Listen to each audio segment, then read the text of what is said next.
Last class में हम already देख चुके हैं इंट्रोडक्शन अबाउट क्वाड्रेटिक इक्वेशन।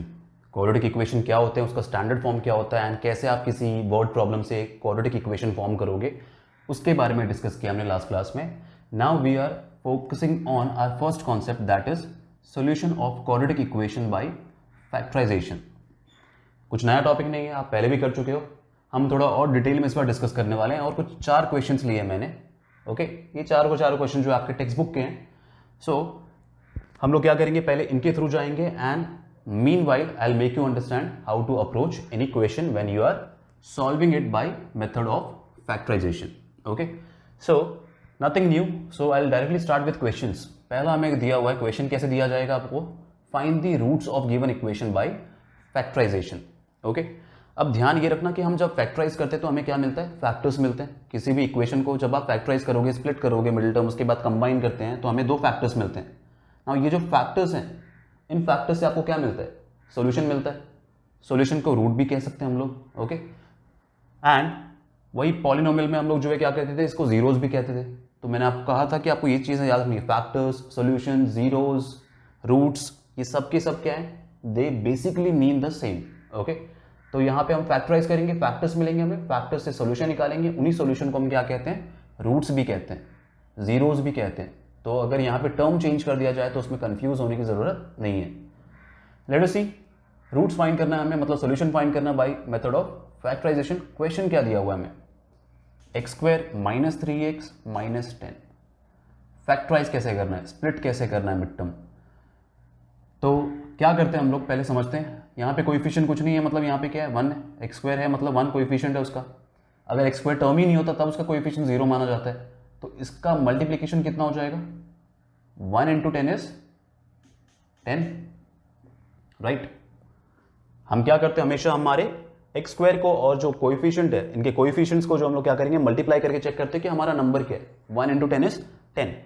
अब 10 के क्या क्या फैक्टर्स हो सकते हैं, मैं 10 को 1 × 10 लिख सकता हूँ, 2 × 5 लिख सकता हूँ। तो अब मुझे क्या चेक करना है कि इसके जो फैक्टर्स हैं, जैसे मैंने आपको कहा 1 × 10, 2 × 5, 10 को लिखने के ये 2 तरीके हैं मेरे पास। 5 × 2 ये सारी चीज़ें रिपीट हो जाएंगी, तो उसको नहीं लिख रहे हम लोग। सो अगर ये 2 तरीके हैं 10 को लिखने के, तो इनमें से ऐसा कौन सा तरीका है जिसमें जो नंबर्स हैं वो या तो ऐड होके या तो सब्ट्रैक्ट होके हमें ये बीच वाला नंबर दें। बीच वाला नंबर क्या है, -3 है। तो 2 और 5 के बीच का गैप मुझे 3 दिख रहा है, तो मैं इनको क्या कर सकता हूँ, माइनस करके 3 ला सकता हूँ। तो हम क्या करेंगे, हम लोग ये वाला जो है यूज़ करने वाले हैं, this set of factors we will use. कैसे लिखेंगे इसको, 1x² -3 चाहिए, तो जो माइनस वाला नंबर है वो बड़ा होगा, तो मैं लिखता हूँ -5x + 2x। यूज़ इन्हीं 2 नंबर को करना है, बट माइनस साइन किसके साथ रहेगा, जो बड़ा वाला नंबर है उसके साथ रहेगा, अगर मुझे नेगेटिव आंसर चाहिए तो, राइट।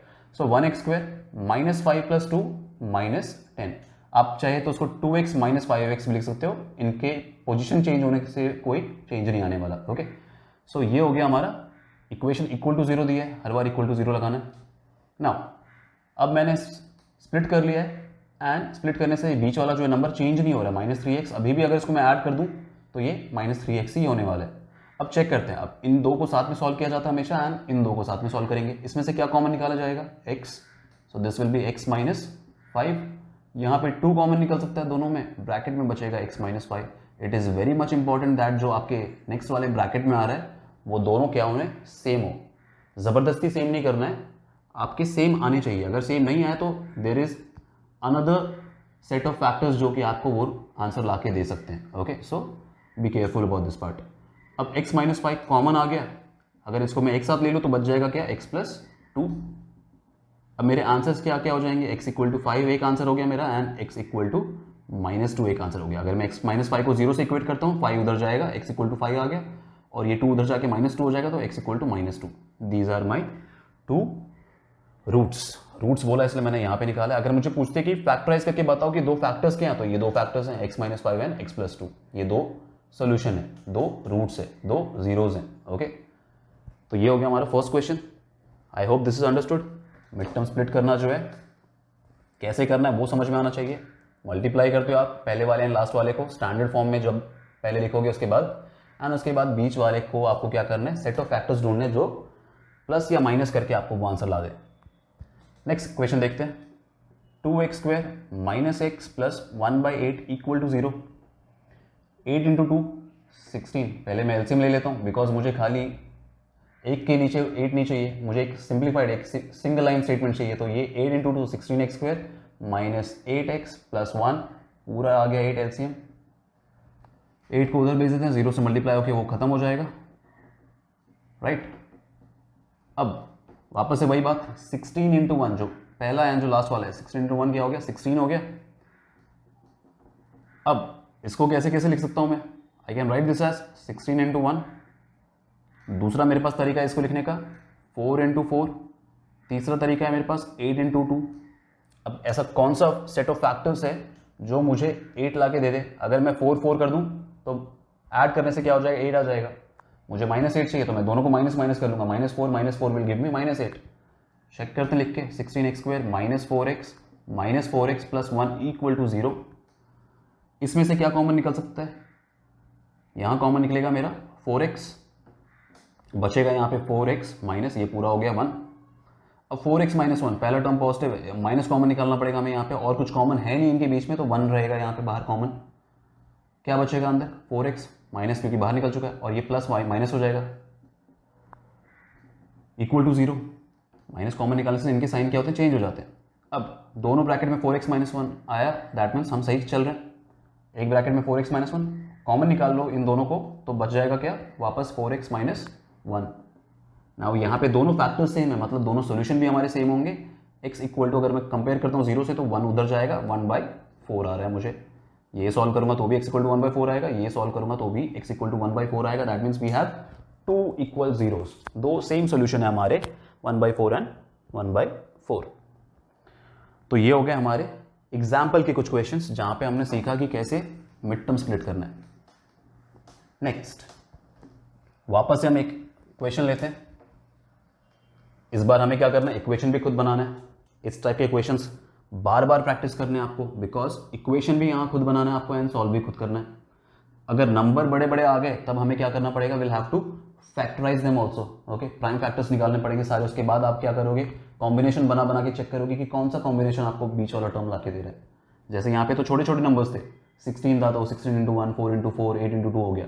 लेकिन when we get numbers like 365, 182, तब आपको क्या करना पड़ेगा, सारे फैक्टर्स एक साथ लिखने पड़ेंगे। Okay, so let us see first question, find two consecutive positive integers sum of whose squares is 365। अब दो जो कॉन्जिक्यूटिव पॉजिटिव इंटीजर्स इन्होंने कहा है मुझे, जिनके स्क्वायर्स का सम जो है 365 है। तो अगर मैं समझने जाऊँ तो X square plus Y square, अगर मैं दो नंबर लेता हूँ, एक एक्स लेता हूँ एक वाई लेता हूँ, तो X square plus Y square कितना दिया है मुझे 365। This is what they have told me, right. But मुझे क्या करना है, आई वॉन्ट इक्वेशन है ओनली वन वेरिएबल। वेरिएबल के साथ लिंक क्या दिया हुआ है हमें, दो कॉन्जिक्यूटिव पॉजिटिव इंटीजर्स हैं, दोनों जो हैं कॉन्जिक्यूटिव हैं। दैट मीन्स एक एक्स होगा तो दूसरा क्या हो जाएगा हमारा एक्स प्लस 1। हमें दिया हुआ है X square plus Y square is 365 अगर दो अलग अलग इंटीजर लिए जाए, और y जो है वो क्या है कॉन्जिक्यूटिव है x के, तो y का वैल्यू क्या हो जाएगा x प्लस 1 हो जाएगा। या फिर आप डायरेक्टली लिखना कि since these are two consecutive positive integer, let us say first integer is x and the next integer will be x plus 1, right. अब यहाँ पे कर लेते हैं हम लोग एक्स स्क्वायर और y की जगह लिख देते हैं x प्लस 1 का whole square equal to 365। Simplify करोगे तो उसको ये हो गया X square plus 2x plus 1 a plus b whole square, formula लगा दिया यहाँ पे, एंड ये आ गया हमारा। एग्जाम में हमको क्या करना है, जब जब आप कोई फॉर्मूला यूज करते हो यहाँ पे लिखना है since a plus B whole square is a square plus 2ab plus b square. Formula specify करते जाओ जहां जहां जो भी यूज कर रहे हो आप। ओके, इस साइन का मतलब होता है दिस इंप्लाइज। ये इक्वेशन दिया हुआ है मुझे, दिस इंप्लाइज एक्सपैंड करके ये हो जाएगा this implies this is equal to this implies, आप करते जाओ एंड यहाँ पे दिस इंप्लाइज का साइन यूज करते जाओ। Okay, do not use equal to sign, एक लाइन में दो इक्वल टू यूज नहीं होने वाले। ओके, तो ये साइन यूज करना है दिस इंप्लाइज का। नेक्स्ट प्रोसीड करते हैं आगे, 2x स्क्वायर हो गया ये, 2x plus 1 equal to 365। Now this implies 2x square plus 2x 1 365 लाके माइनस कर देंगे तो ये हो जाएगा माइनस 364 बचेगा यहाँ पे। ये आ गया मेरा फाइनल इक्वेशन। अब प्रॉब्लम क्या हो रही है, हमारे नंबर्स हो गए काफ़ी बड़े, 2 इंटू 364 करना है, राइट। 2 इंटू 364 कितना हो जाएगा, 2 इंटू 4 हो गया 8, then we have 2 into 6 12, carry 1, ये हो गया 728। हमारा जो मल्टीप्लाई करके नंबर आ रहा है 728 आ रहा है। और 728 के हमें ऐसे फैक्टर्स चाहिए जो कि प्लस माइनस करके हमें 2 नंबर ला के दें, जो कि काफ़ी छोटा है। तो आप डायरेक्ट सोच नहीं पाओगे। इन क्वेश्चंस में आपको क्या करना है, अब इसका सारा फैक्टर्स निकालना है, सारे प्राइम फैक्टर्स निकालने हैं। 728 में 2 से स्टार्ट करता हूँ, 364 टाइम्स हो जाएगा, वापस 2 से डिविजिबल है तो ये हो गया आपका कितना 1, फिर 1628 टाइम्स हो गया, 182 हो गया, वापस 2 से करते हैं 91 टाइम्स हो जाएगा। अब 19 जो है 2 के टेबल में, 3 के टेबल में नहीं आने वाला, 9 + 1 10 हो रहा है तो 3 के टेबल में नहीं जाएगा। वी नो दैट 13 के टेबल में जो है पॉसिबल है, this is by 7 times. 13 7 times जो है 91 होता है, बाकी 7 1 टाइम्स 7 हो गया। ये आ गए हमारे सारे फैक्टर्स, क्या क्या हैं, 2 × 2 × 2 × 13 × 7, 728 ऐसे बना सकते हैं। हमें 2 फैक्टर्स ऐसे कॉम्बिनेशन हमें ऐसा बनाना है कि प्लस माइनस होकर हमें क्या मिले, 2 मिले। Okay, so this is 13। हम छोटे नंबर से स्टार्ट करते हैं। 7 × 2 हो जाएगा 14, 14 × 2 हो जाएगा 28, 28 × 2 कर दूंगा तो नंबर काफ़ी बड़ा हो जाएगा 13 से, उसके साथ पेयर अप नहीं हो पाएगा। तो 7 × 2 × 2 14 × 2 28 हो गया हमारा एक नंबर, और 13 × 2 जो है 26 हो गया। कहा जाए तो 7 × 2 × 2 28 और 13 × 2 26, इनको मल्टीप्लाई करने से भी क्या आएगा, 728 आएगा, और 28 में से 26 अगर मैं माइनस कर दूं तो 2 आ जाएगा। ये एक फैक्टर का पेयर है जो कि हमें आंसर लाके दे सकता है। सो कैसे कंबाइन करना है, आप छोटे नंबर से स्टार्ट करो एंड ट्राई करो कि अगर छोटा नंबर बनाना है तो दोनों फैक्टर्स जो आपके बनते जा रहे हैं वो क्या हो, आसपास हो। ओके, तो 28 था इसलिए आई स्टार्टेड विद 13, 13 × 2 26 आ रहा है, 2 नंबर आसपास बन रहे हैं, मतलब 2 हमें मिल सकता है, हाई चांसेस हैं। ओके, तो this is 2x² plus I write this as 28x - 26x। Okay, इन 2 फैक्टर का यूज़ कर रहा हूँ मैं, माइनस करने से 2 आ रहा है, मतलब कोई चेंज हमने नहीं किया इसमें।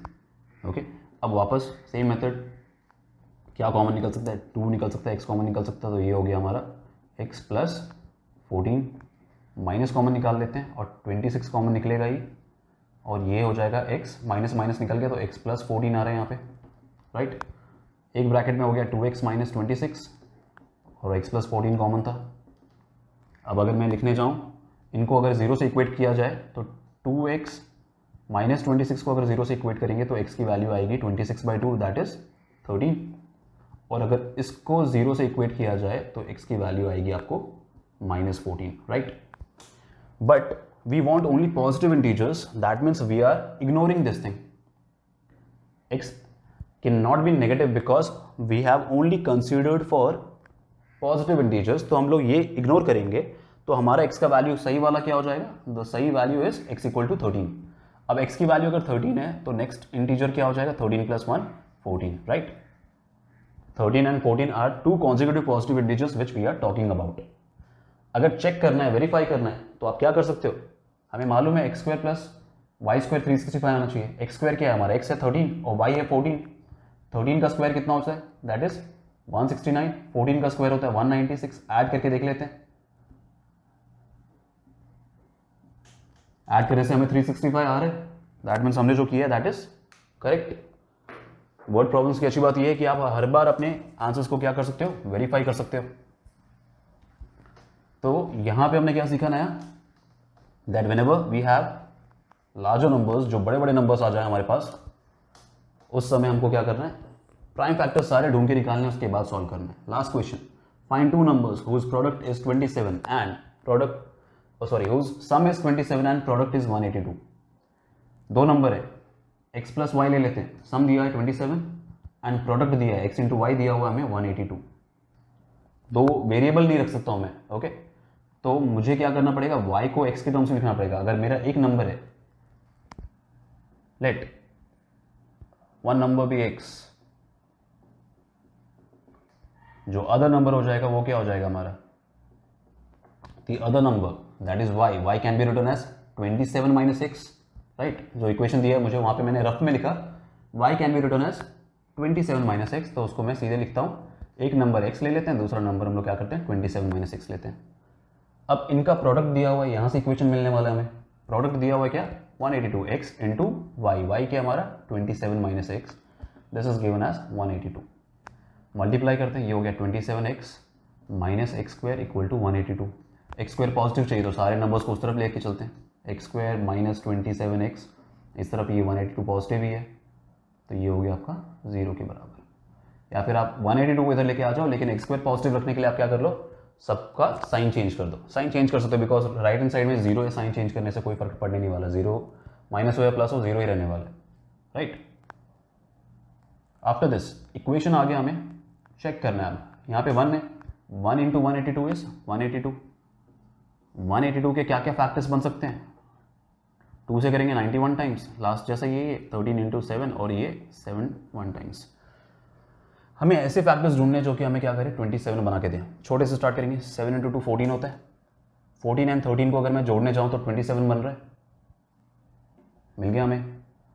तो 14 एंड 13, लेकिन हमें -27 चाहिए तो हम लोग -14x लिखेंगे एंड -13x लिखेंगे। -14 -13 हो जाएगा जोड़ के -27 इक्वल टू 0 हो गया ये ना। साथ में सॉल्व करना है दो को, x कॉमन निकलेगा यहाँ से बस और कुछ नहीं, तो x -14 हो गया। यहाँ पे मैं -13 कॉमन निकालता हूँ, राइट। माइनस क्यों निकाल रहा हूँ कॉमन, क्योंकि मुझे नेक्स्ट टर्म नेगेटिव चाहिए, तो यहाँ पे x बचेगा और ये हो जाएगा +182, 13 -13 कॉमन निकलने की वजह से -14। x -14 दो ब्रैकेट में कॉमन आ गए, बाहर बच गया आपका x -13, राइट। अब यहाँ पे क्या क्या पॉसिबिलिटीज़ है, अगर मैं इसको कंपेयर करूँ 0 से तो x की वैल्यू 14 आएगी, इसको 0 से कंपेयर करेंगे तो x की वैल्यू आएगी आपको 13। अब 2 नंबर की बात चल रही है यहाँ पे, और यहाँ पे हमारा जो है दोनों नंबर पॉजिटिव ही आया और प्लस माइनस का कुछ बोला भी नहीं आया इन्होंने। दैट मीन्स हमारे दोनों के दोनों ही नंबर क्या हैं, सही हैं। अगर मैं x की वैल्यू 14 रखता हूँ तो दूसरा नंबर क्या हो जाएगा, if I take x as 14 the other number will be 27 - 14 that is 13। तो एक 14 13 का पेयर बन रहा है। और अगर मैं x की वैल्यू 13 रखता हूँ तो 27 - 13 क्या होता है, 14 होता है। दोनों ही वे में हमारा आंसर गलत नहीं है, 14 13 का पेयर बन रहा है, 13 14 का पेयर बन रहा है, मतलब जो हमने आंसर्स निकाले हैं दोनों ही x के वैल्यूज हो सकते हैं, okay. And accordingly y can be again 14 और 13, ओके, इनके हिसाब से। सो ये हो गया हमारा final question for today's class ना। आई होप फैक्टराइजेशन यहाँ से समझ में आ गया हो, मिड टर्म स्प्लिट करते समय किन किन चीज़ों का ध्यान रखना है, और अगर बड़े नंबर आ जाएंगे तो आप कैसे उनके साथ डील करोगे। I hope that is understood from this class. Now in next class, before starting quadratic formula, we have one more method, that finding solution by completing the square. Syllabus के हिसाब से इंपॉर्टेंट नहीं है, but still we will have to discuss it, okay. आपके textbook में है, हम एक बार डिस्कस करेंगे क्या कैसे सॉल्व करना है। अगर कहीं क्वेश्चन आ गया तो you should know how to approach it, and उसके बाद we will move to quadratic formula. So practice questions based on factorization method, and then I'll see you in next class. Thank you.